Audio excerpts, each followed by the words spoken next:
welcome to the Healthtech Marketing Summit. This is the breakout session, panel session on operational side of go-to-market. And we're going to get into a lot of really exciting things today. So first, let me get started. I'm Bob. I am a principal at Health Launchpad. I'm also a health tech investor.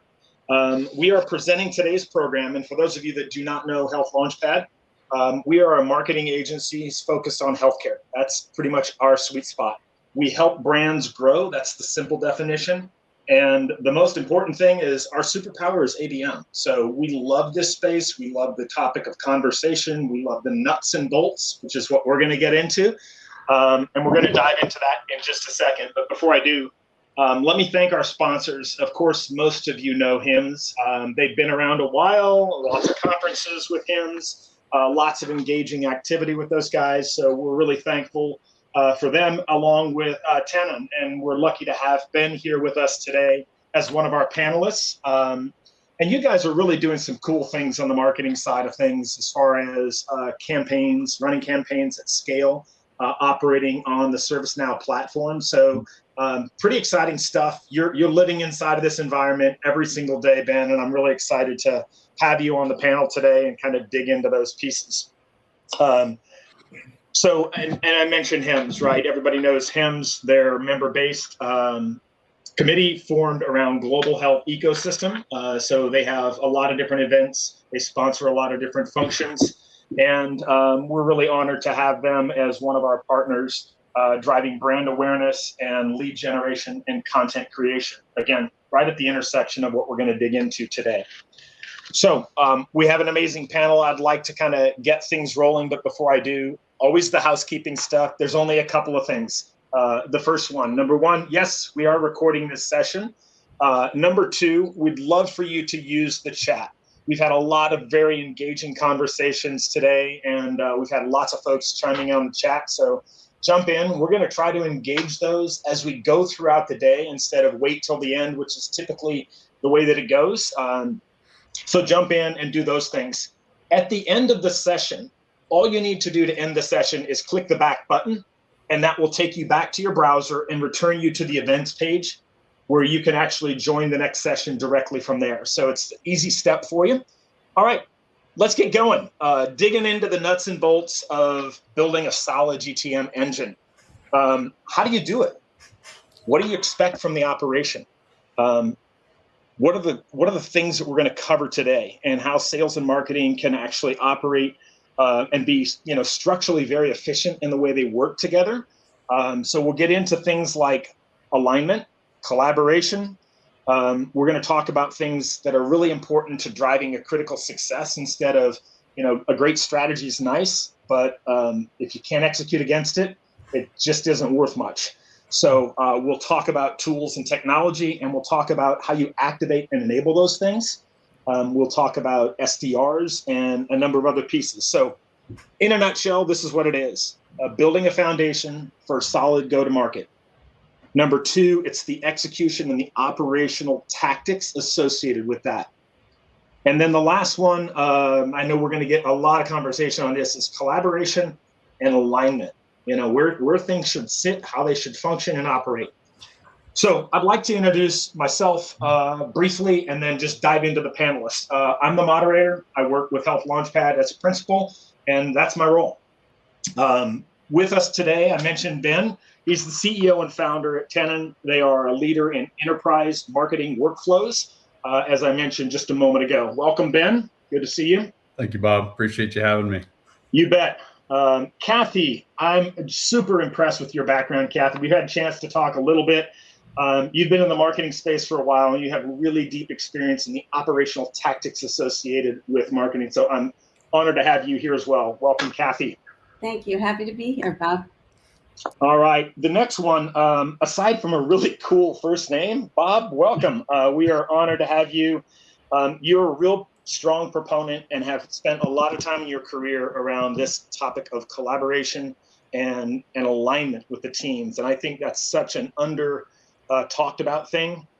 You're currently serving as VP of Marketing at Healthcare Division at Uniguess, and which is an interactive solution that helps healthcare providers engage, educate, and I think this part's cool, entertain.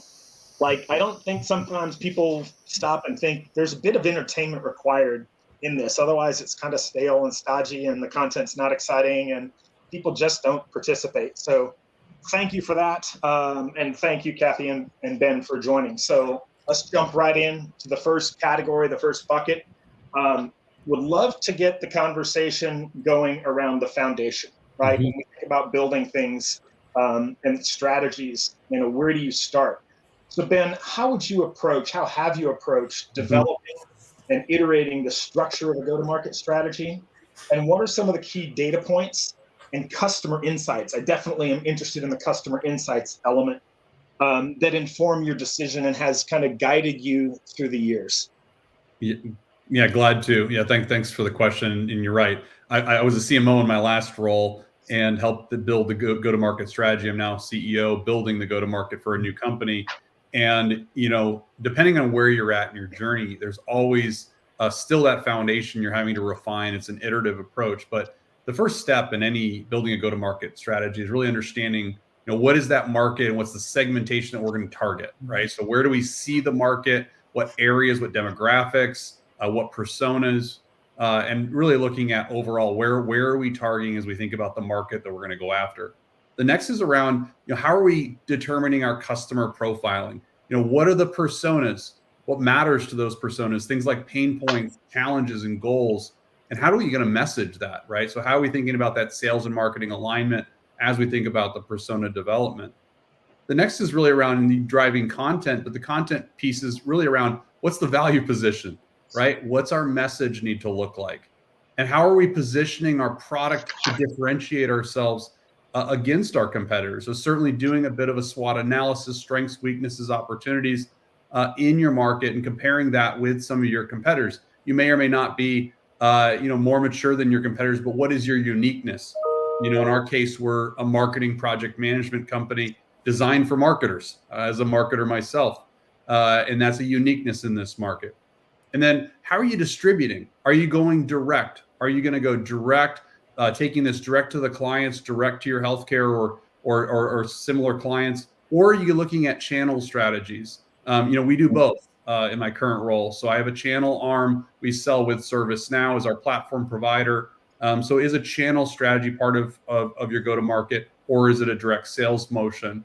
How are you pricing and packaging it, right? So how are you actually looking at the pricing and packaging? And then what does your marketing plan look like? How are you driving demand for your solution? So those are the big bucket areas. I want to pause there and also turn it over and let other folks add some commentary. But I just want to kind of start with what does that look like? And then last but not least, what's that sales approach and how are you getting it to market? Great foundation. Bob. Yeah, that was pretty comprehensive. You kind of covered everything. But what I would add to is, as you're creating the strategy, I'm head of marketing at pCare. I've been, VP of product management as well. It's a three-legged stool to a large degree when you're putting this together. Your product, marketing, and sales. And I know we're going to talk about alignment, but it's critical that all three are aligned. And then you're aligned against the market or for the client. As you bring a product or service to market, you're excited about everything it can do. You have to always remember to frame that as to what's important to the customers, to the people you're serving, to the problem you're solving. So all that framework that Ben just went over, keep it collaborative and keep it customer focused. Yeah, great. Thank you very much, Bob. Ben, back to our earlier conversation, we had a recent roundtable and we talked about the importance of having a well-defined and aligned SDR strategy. Can you share some examples, maybe a few, not so great, but like some really good examples of how you're organizing the team and what a really successful SDR program looks like? I think it's an interesting topic for sure. Always the first question is, this is a bit controversial, is where should SDRs reside? Should they be part of the sales arm of the business or should they be part of the marketing arm of the business? And I mean, my opinion, for what it's worth, is longer sales cycle businesses, so 6 months or longer specifically, SDRs, in my opinion, should report into marketing. So that way, not only can they drive the initial pipeline, but they can stay with those clients and continue to find other personas, go wide in the business, since these are very complex sales in many cases for these larger enterprise clients. So the first is where do SDRs report? And that is marketing along sales and sales directly if it's a 1 to 2, 3 month sales cycle. But then when you sit back on, I ran a 25-person SDR business as a CMO, and the most important first step is defining what are your key performance indicators. Like, what are the goals that you're going to drive? For example, what are the number of qualified leads that they need to generate, or opportunities they need to generate for the clients they're going after. Hopefully leveraging account-based marketing or ABM if you're on my last session to do so. How are they increasing pipeline velocity? It's another measure that you're going to want to look at as you're defining those goals. As I think about also, how do you improve their outreach effectiveness? Are they leveraging data like ABM to make more informed decisions of how they're outreaching with very targeted messaging for the specific personas that they're targeting? And then how are they increasing that lead qualification? What is that percentage of leads that are coming in or opportunities that are coming in? And also looking at not only just how many are they creating, but how many of those are getting accepted by the sales team. That sales and SDR alignment is so important. I've seen so many times where SDRs are not aligned with their account executives, and that's certainly a challenge. And so looking at an SQL or a sales qualified lead metric is certainly one thing that I watched closely.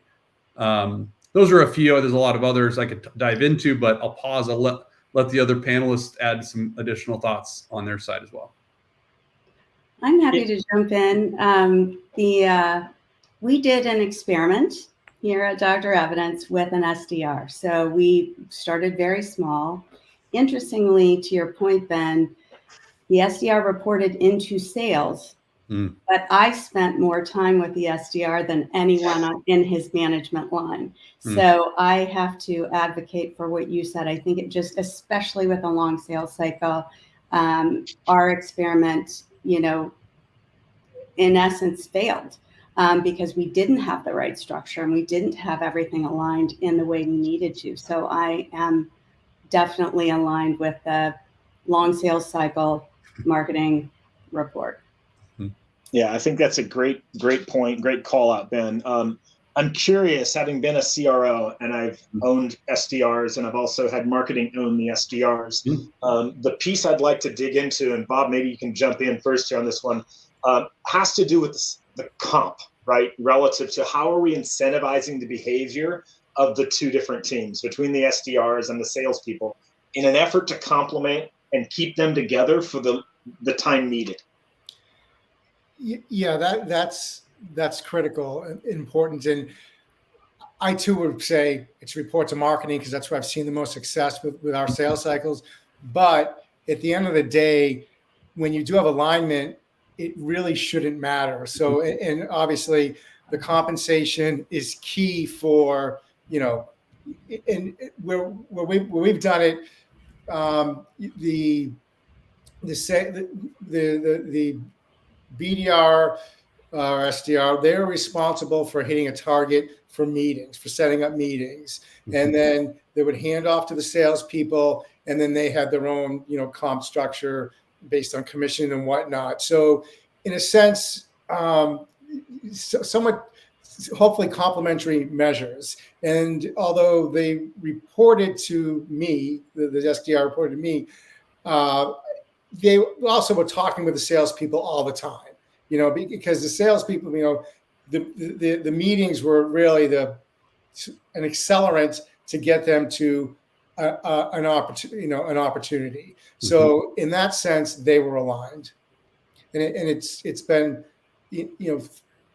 like Cathy, it's been a pilot, some bumps in the road, but we've gotten to a pretty good place.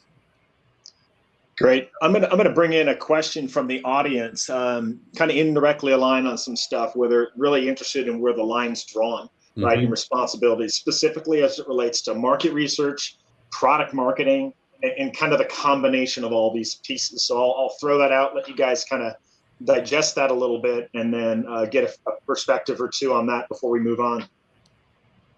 Thank you, Bonnie. I have a strong perspective on that, Bonnie. I had product marketing reporting into marketing directly. They were aligned to the product team, which did not report to me. Product marketing played a major role with my SDRs, actually. Product marketing spent time, we would actually build out in SalesLoft, messaging sequences with product marketing as well. I mean, like, it is, for me, like, that is a really important role to have. And it's a really important role, I think, to have as part of a marketing function, if you can lobby for that. Like I said, it is the starting point. I always think of it left to right. Product, especially if you're a product company, is product marketing, feeding your more specific marketing functions like digital, field, et cetera. But it's the front end. It's the front end. It's working with product, determining value propositions. How do you go to market? What is our specific messaging and market we want to target, personas? But that's the very starting point, as I saw and how I ran marketing previously. But any other thoughts there?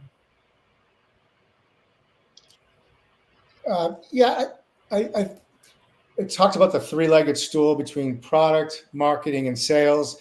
And the product marketing role is, to me, is a bridge between marketing and product. And then the SDRs can be that bridge between marketing and sales. So they can kind of act as glue and also help standardize language across those three groups, help keep them on the singing out of the same hymnal. So when it's structured right, working together, they really help move things forward. Exactly. Yeah, thank you for that, guys. I was involved in a global product marketing deployment, and Bob, you're right on. It can be the glue to setting the tone for content as you bring product to market, right? And how you're doing that and messaging that internally is so important, because then it quickly becomes the external element. In the interest of time, as we move forward, Ben, the last question I'll ask you, and this is a question I'm going to ask everybody, because everybody seems to want to know answers to this from experts, and is when it comes to the tech stack, specifically AI, what's a tool that you found that you're using that's really helping move the needle when it comes to the ROI associated with where you're at? Mm-hmm. Yeah, I mean, I'm glad to talk about tech stack and certainly AI. I think there's certain areas that AI is certainly taking off. I personally use ChatGPT on a daily basis for everything from validating an MSA, at least notionally, is mutual, as an example, that you can accelerate not having to pay lawyers right out of the gate. So just use simple examples. But yeah, we certainly use AI for content creation as a starting point, or content review. But the standard tech stack is, if I walk through, really what you want to have is, you've got to have a solid CRM as a starting point. And to me, there's plenty of them out there. But Salesforce, HubSpot, being kind of the top two. As we think about sales engagement, as I mentioned, I use SalesLoft for SDRs. You could use Outreach. There's plenty of other sales engagement platforms, but that's another key tool that was in my arsenal that SDRs leverage on a daily basis that allowed consistent messaging. As I mentioned, product marketing played a role in what those messages were. So did marketing, how that outreach happened. Prospecting tools, I use SalesNav from LinkedIn heavily. I also use ZoomInfo heavily. So it's another great tool. I did use some data enrichment tools to help with my CRM, like ZoomInfo. I use that to clean up data. And then analytics, and this certainly also plays a role in how you look at and using things like a Tableau or a Power BI to actually pull the data together, pulling from systems like Google Analytics. And then last but not least is account-based marketing.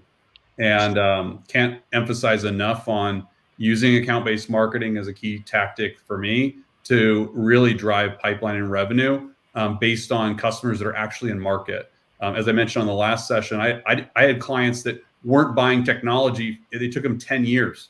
And so if I missed that client, I wouldn't get another shot for another 10 years. Yeah. So, just to give you some context there. Yeah, no, great input. Thank you so much. Sasha has a great question, and I'll kind of ping it over to Bob here when I think about alignment, right?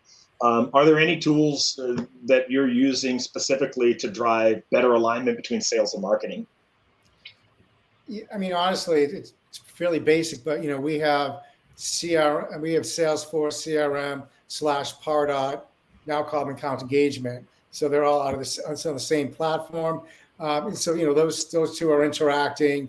They're integrated very tightly, and that really keeps us on the same page. It's from the tip of the spear, what's marketing doing, what are the campaigns looking like, all the way through to becomes a lead, prospect becomes a lead, sales start working it. Maybe we have nurturing in the middle, so we warm up the leads before we'll hand them over to sales. But that's a really good, to me, that's a really good tool to get them on the same page. It's built for awesome. Good. Thank you so much, Bob. All right, Cathy, we're going to get into some of the fun stuff here that I'm sure you can't wait to talk about. Execution, operational tactics. This is such a critical part of getting stuff done, right? Like getting results and driving the outcomes that guys like Ben and the team need, right? As a CEO, as a board, like they want outcomes. And so execution is right at the heart of that. In our recent conversation, Cathy, you said something that kind of stuck with me. You had used a phrase to go from go to pull in the market approach. I'd love for you to expand on that concept and share with the audience kind of how that integrates with your overall operational go-to-market. Sure, Bob, happy to. And I think, really it's all about creating that inbound interest and getting folks to raise their hand. And I think, there are executionally some things, and there are themes that are starting already to come out in this conversation in terms of, first, one of the core principles is internal education before you even get to that real executional phase. So who is that target persona? What are their pain points? What's the overall value prop? And not just to talk with sales and client success, the whole development team. That kind of gets to that three-legged stool that Bob has talked about, really getting into educating so that it's top of mind as everybody is going forward into execution. The other thing I do right before we get into it is SME feedback. So going to friendlies, getting that validation of, is that messaging right? And before we go out to the market. Then when we actually are executing, it's about surrounding your target, your persona, your ideal customer profile with your message. And we've all heard the rule of 7 in marketing. We've heard the 5 no's in sales. This is not for the weak of heart. It is about consistency. It's about continual communication. And really, given everyone has such limited resources these days, both human and financial, how can you be as efficient as possible in that? So executionally, one of my number one rules is reuse content. So it is about take that webinar, break it down into a playbook. Take that, it's as simple as you have email campaigns going out, send the same email with a different subject line to the people who didn't open the email, which we can do that with the tools we have in our marketing stack today, right? It's, taking,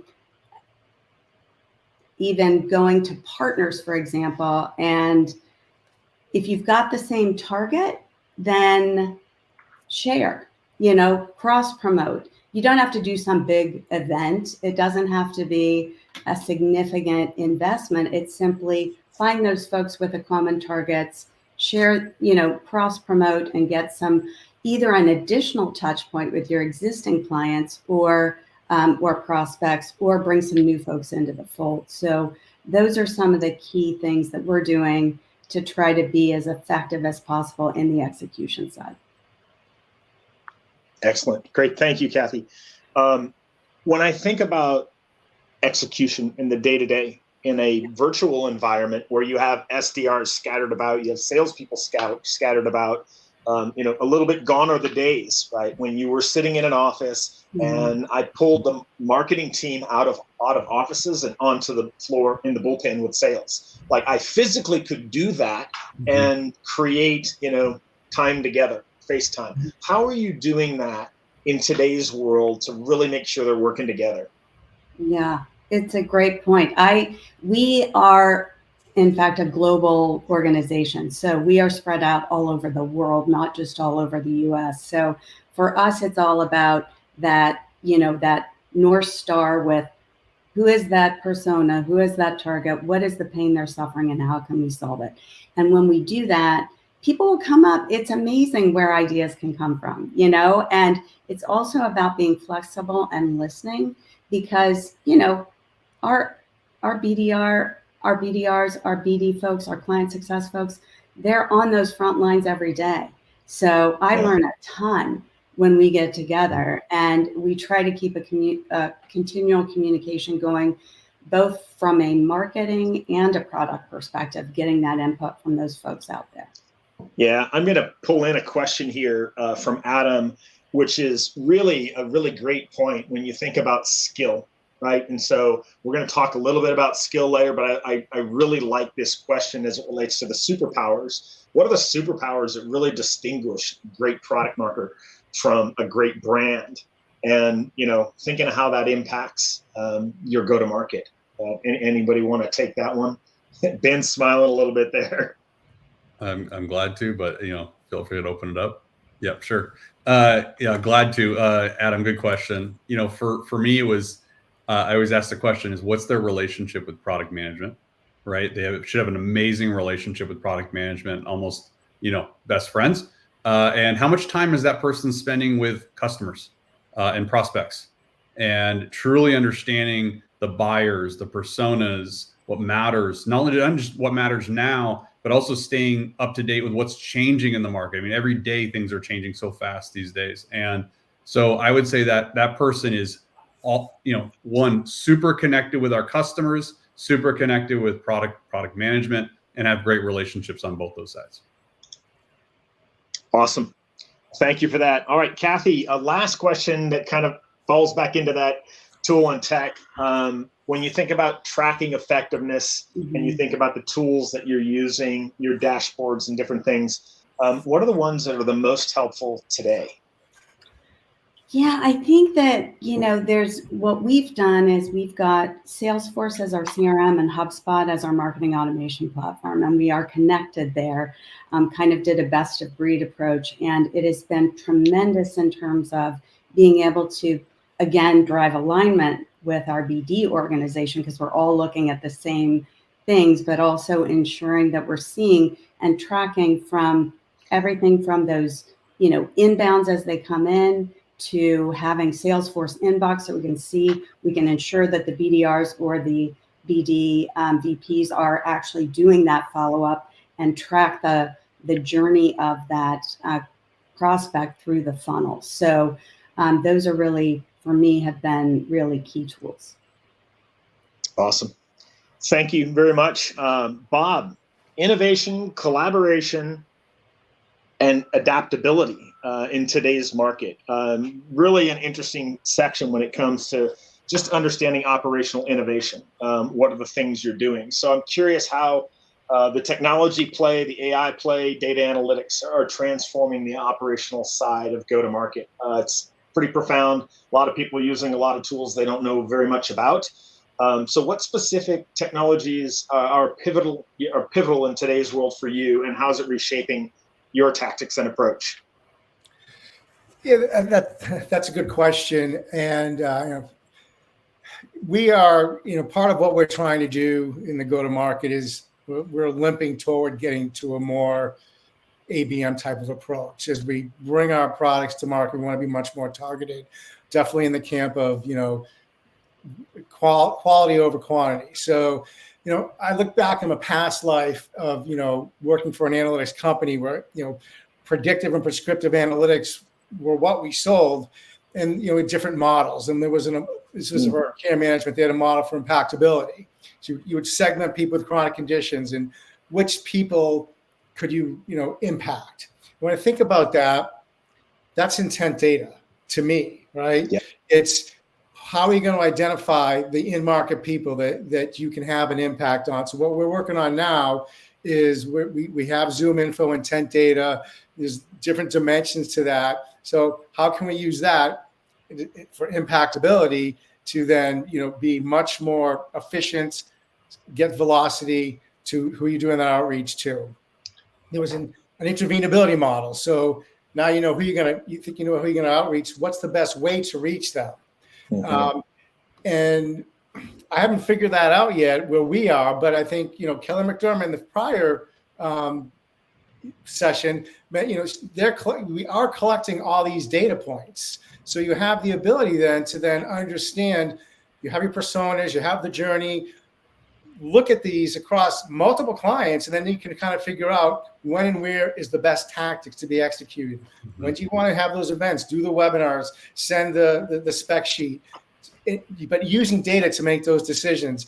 We're starting to move there, and so that's exciting. Now, I haven't executed on that yet. This is blue sky for me, but this is some of the way that more advanced analytics are, and I'm not even talking generative AI and the efficiency you get out of that, but this is the type of, it's available, and we're starting to get there, and I'm excited to see where I can bring it and, cheat off of other people like Kelly and Ben who have done it, and, and we'll hear from Casey next. So that's sort of what I'm looking at. Yeah, Bob, it's a great example and foundation. Ben, you mentioned personas, right? So I'm going to throw a few words out, and I'm going to share a little blog post that I wrote not long ago. Intent, persona, and content, and ChatGPT, and Claude for Perplexity, right? Some great tools. So the ability to truly personalize in a one-to-one persona focus is getting very interesting very fast. Yes, it is. The lift is a little heavy, right? So when I did this blog post, I was researching a health system. I was researching the CNRO, right? Chief Nursing Officer. And I knew that was a persona that was the target. I knew the health system that was the target. I had intelligence. They actually published their annual report. So all of their priorities and things they cared about was front and center. Right. So the ability to craft and write personalized content leveraging technology is fascinating. So I'd love to hear any other stories that you have, Bob, as you embark in this space where it's blue sky, but a very exciting time. Yeah, for sure. Please, Bob. Yeah. Was it for Ben or for Bob? I'm sorry. Who's the question? Was there? No, go ahead, Bob. I was actually thinking of you. Oh, so I'm trying to. Can you rephrase that real quickly? Yeah. So as you think about the technology, specifically how AI is allowing you to personalize content to the personas that you're targeting, and bringing in really smart, intelligent data to inform how you craft that message. Yeah. Okay. Well, I mean, some of these AI tools, I played a little with ChatGPT. I'm starting to look at Gemini a little bit.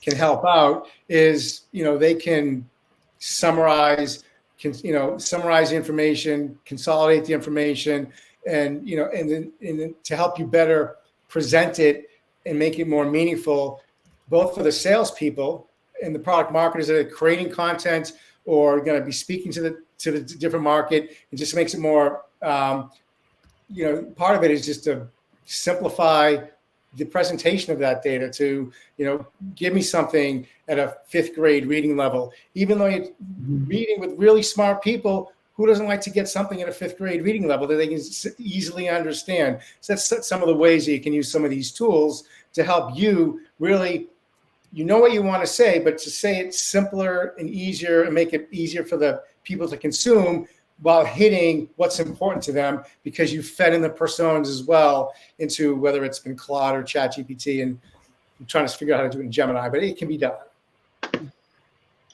Yeah, and I'm going to bring up, Ben, thank you for answering that online one. This question, this is right at the heart of collaboration and handoffs, right? How product marketing works with commercial marketing and Marcom. What can each bring from a value perspective to help each other out and improve the handoff. So, Bob, I'm kind of leaning back to you on that. Ben, thank you for chiming in. I think in the larger organizations, it becomes really problematic when this doesn't happen efficiently. It does. Yeah. I mean, a lot of it is,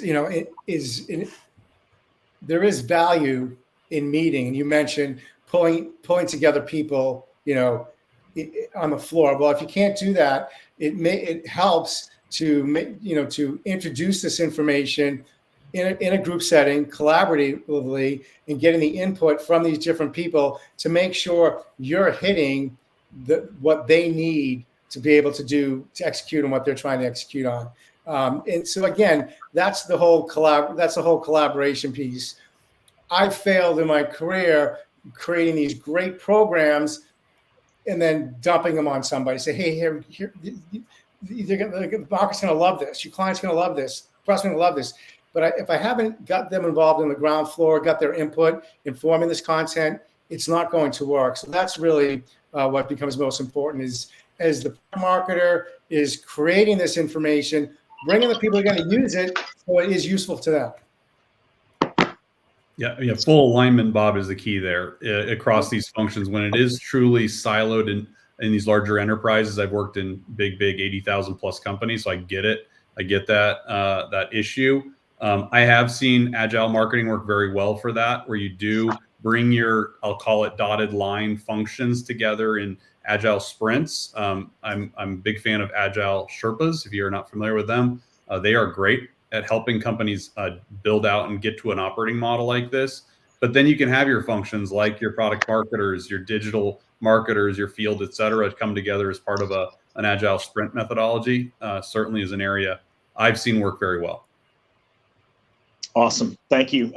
Bob, considering your background and experience, specifically overseeing go-to-market strategies in new products and features, I'm curious how you've kind of ensured that sales and enablement tools and strategies are lined up really specifically as it relates to compliance and communications in the healthcare sector. Part of that is, there's a degree of pick and shovel work, and just sort of keeping up on what's going on in the marketplace, and then helping not only the reps or whoever understand what the laws say, but also understand what they mean for the clients. So, for example, like HIPAA, it's really not prescriptive. I mean, there's things you have to do. You need a policy, but then how you execute that, there's some flexibility there. So you need to understand, this is what the rule is, this is what it's about. Understand it's flexible. You need to then talk to your clients and prospects of what it means to them, what's their policy, right? So then they're collaborating with the folks. They need to you can encourage them to understand how they're executing, how they're working with compliance, so then you can then best suit their needs. Does that make sense? Yeah, sure does. Adam, thank you for the next tee up of a question here. How do you choose when it's sales-led, product-led, or customer-led approach? And Bob, you just started to talk about some of the customer aspects of things. So would love your perspective, and then Cathy would love to get your perspective. I guess at the core, I really do think you need to be, I'll say, market-led. You need to make sure that you're solving the problem, that you have value. So to me, that's always, product is hopefully creating something that the customers need, packaging it up, and giving sales what they need to then communicate. So, but I don't know if in certain instances you might choose different approaches, but I really think you need to be focused on the market and the client. That's where it all starts from. But then, what's the objective from there? You then execute the tactics to support that strategy of being client-centric. Yeah. Cathy, any thoughts from your side? Yeah, I think I agree 100% with Bob. Like the overarching, always client first, right? Always the market first, and the problems that you're solving. I think then when it gets down to sales versus product led, it is dependent on what the length of the sales cycle, the pricing, and I think you have to kind of look at the mix, the total, all the P's basically, to decide which direction to go. Yeah. Great. Thank you for that. Bob, one more for you as I think about our last conversation. you had advised us to not lose sight of market shifts. I'd love for you to expand on that and just kind of share your thoughts. Yeah. So again, it follows great from the previous question here. Again, it's keeping it client centric. So, when you bring something to market, you get you can get very excited for the features and what it does, but you have to be cognizant of what's going on in the market. So, for example, coming out of the pandemic, there's been we've been confronted with the nursing shortage and retention issues, right? In recent NSI reports, there's I think there's a 23% vacancy rate. There's 16% of people are leaving their jobs. These are bedside nurses. The cost to replace a nurse is over $52,000. So these are big issues for our clients. Now, we have a lot of features that you were talking about that benefit the patient because our product is patient facing, but we need to address these issues and how some of these same features create benefits for the nursing staff that, they don't have to update a dry erase board. They can help with their documentation. We can relieve them of non-clinical tasks that now the patient can do as part of the empowerment features. These are the shifts you need to make. Right now, even more recently, you have the Change Healthcare breach. You have rising interest rates. So cash and ability to pay for capital products, this is a challenge for hospitals right now. Part of our product is hardware and capital investments. So we need to understand that and recognize this as we're this is a market shift that we need to address because cash flow is an issue for these folks. That's kind of what I was referring to. Yeah, no, thank you very much for that, Bob. Appreciate it. You touched on one of the biggest challenges and some of the things that you're doing. So I want to flip that over to Ben. It's the same question. What are some of the biggest challenges you're facing, or just one big challenge you're facing, and what specifically is your team doing to address it? Yeah, I mean, biggest challenge for us in our current company is brand awareness, and we're a brand new company. And so how do you get your brand known, especially in a fairly market that's fairly mature? And so that is our biggest challenge, why I'm here today. And so that is my biggest challenge. And it really starts with brand. And a lot of people, are tightening their marketing budgets, and you're all like, but yet I'm still investing in brand. And it really does come back to, your brand recognition, your brand name. And so, Bob, Cathy, both of you obviously, doing day-to-day marketing work while we're trying to drive pipeline and revenue as a critical component. It does still come back to how are we building a amazing brand that people want to come back to, that has an amazing reputation that our customers love. And so that's one of my biggest areas I'm focused on right now. I love that. Thank you. Cathy, anything specific that stands out for you as the biggest challenge?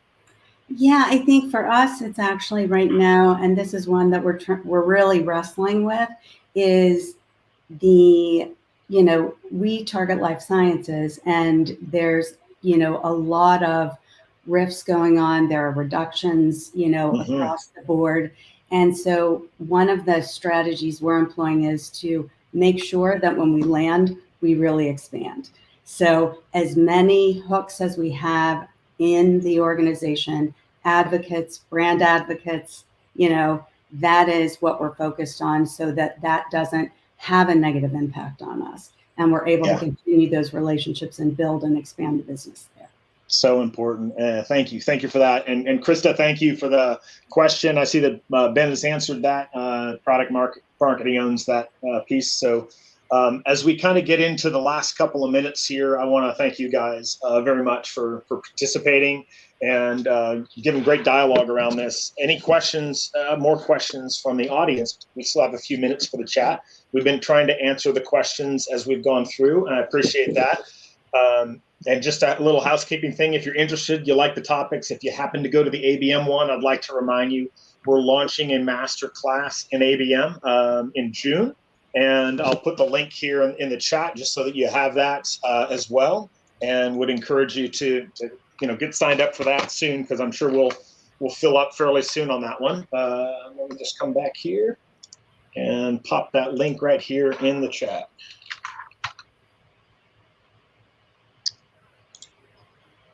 And And Stacy has a question similar to the product. I'll just put that here for the panelists to see and give any thoughts relative to the sales and client success.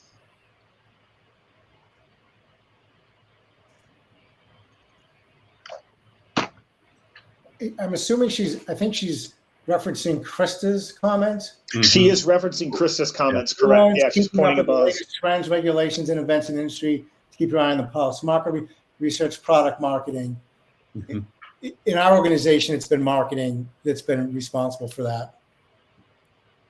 Yeah, that's been fairly common, I think, in ours that I've seen as well.